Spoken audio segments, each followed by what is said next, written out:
All right, so our next speaker is Dr. Johnny Yee. He's a female pelvic and reproductive surgeon and assistant professor of obstetrics and gynecology at the Mayo Clinic in Arizona. He is the fellowship director of the minimally invasive gynecologic surgery program, and one of his research interests is focused on comparing vaginal estrogen to Mona Lisa Touch for recurrent UTIs, and that's funded by the Mayo Clinic Center for Regenerative Medicine. Please welcome Dr. Yee. All right. So I'm going to switch gears here and switch to prolapse talks. We are not going to talk all about vaginal hysterectomy, but we are going to talk about some complicated cases as well. So what to do when all else fails? I do not have any financial disclosures, and my goals is not to just tell you about these complicated patients that I've encountered and how I've approached those cases, but also to discuss with you how to target the prolapse patient, how to target the patients that come to you with pelvic floor disorder complaints that you're offering treatments to try to minimize that risk of what we call failure, to try to optimize their success with the treatments that you offer them. So if you look at this kind of algorithm, these are right now the options in terms of how to treat symptomatic uterovaginal or vaginal prolapse. My colleagues discussed the vaginal approach. There's abdominal approach, whether you take one way or another. With the vaginal approach, we have reconstructive and ablative options as well.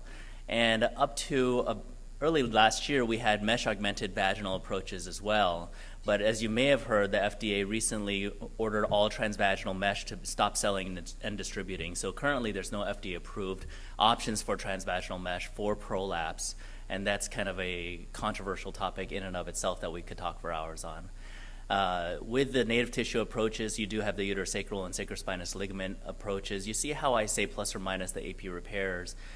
This is really just a way to focus on how important the apical prolapse repairs are in part of the reconstructive approach. From an abdominal standpoint, you can utilize the uterosacral ligament suspension because it is accessible intraperitoneally, but most abdominal approach is going to be mesh augmented with discussion about sacrocolpopexy.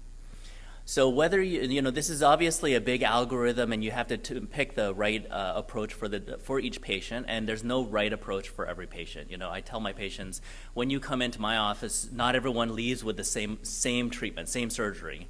You have to talk about the pros and cons, the risk associated with them, and patients will help you make that decision in terms of what the right approach for them is. It's really important to talk about patient goals.